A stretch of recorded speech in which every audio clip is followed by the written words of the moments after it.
Hei! Tere, armas! Kuidas sul läheb? Mina Anneli siin. Tere tulemast minu kanalile. Anneliga inglitiivul.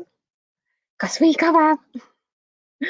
Sa leiad mind ka Facebookis ja sa leiad mind Telegramist. Ja kus sa mind veel leiad? Sa saad mulle kirjutada anneliga.inglitiivul@gmail.com. Ja ka praegu vaatame tänase päeva sõnumit, et mis on täna hästi hea meeles pidada. Kui siin väike poiss ka juures trikitab. Mis on kõige tähtsam asi, mida täna tähele panna, millele täna tähelepanu pöörata? Vaatame. Räägime. Kasutame siis seda kaardipakki. Kyle Gray, Angel Reyes. Ma ei viitsinud videot lihtsalt teha. Ma ennem tegin ju video, on ju. Aga see võtab nii palju aega. Mis on? Nii. Tuli selline kaart. Armasta ja aktsepteeri ennast. Võta ennast täpselt sellisena, nagu sa oled. Isegi kui sa oled teistest teistmoodi. Isegi kui sulle tundub, et sa ei sobitu üldse. Või isegi kui sulle tundub, et sinus on mingeid selliseid kohti, mida sa ei suuda aktsepteerida, siis hakka vähehaaval. Aktsepteeri.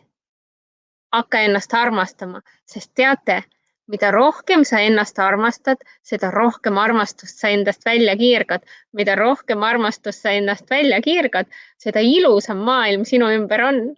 Mina olen oma elu totaalselt sellega ümber pööranud, et mina hakkasin ennast armastama ja ennast aktsepteerima sellisena, nagu mina olen. Mina hakkasin tegema peeglitööd. Vaata, siin kaardi peal on ka nagu näha, nagu see lillade juustega naine seisaks peegli ees.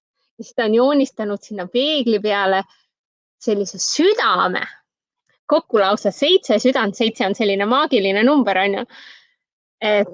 Ja siia on peale kirjutatud aitäh, inglid, et te armastavalt suunate mind ennast aktsepteerima. Et isegi kui sa tahad endal juuksed lillaks värvida, on ju, kuigi teistel ei ole.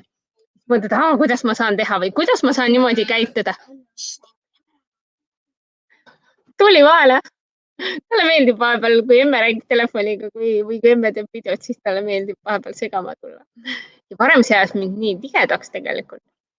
Et miks ma ei saa teha selliseid asju, mida mina tahan teha, aga see tigedus, mis sinu seest tuleb välja või see viha, siis ära pressi seda alla, lihtsalt leia selline sobilik koht ja aeg selle jaoks, et kõik need ebameeldivad tunded sinu jaoks endast välja lasta, sest ei ole olemas pahasi tunded. Need oleme kõik meie. Me peame lihtsalt aktsepteerima seda, et kogu aeg ei ole linnud ja liblikad või vikerkaared või mis iganes, kuidas öeldakse. Et vahepeal ongi tõusud ja mõõnad ja see on täiesti okei. Ja sa oled kogu aeg hoitud ja armastatud. Vot. Aga ma arvan, et sellega me tänase pisikese sõnumi lõpetame, et märka seda, et sa oled hoitud ja armastatud. Märka seda, kui imeline sa oled ja kui eriline sa oled. Mõnikord on vaja selleks näha ennast läbi teiste silmade, sest sa oled enda suhtes liiga kriitiline, et näha, kui imeline olevus sa oled. Aga ära siis unusta, et sa oled imeline. Homme näeme jälle. Tšau!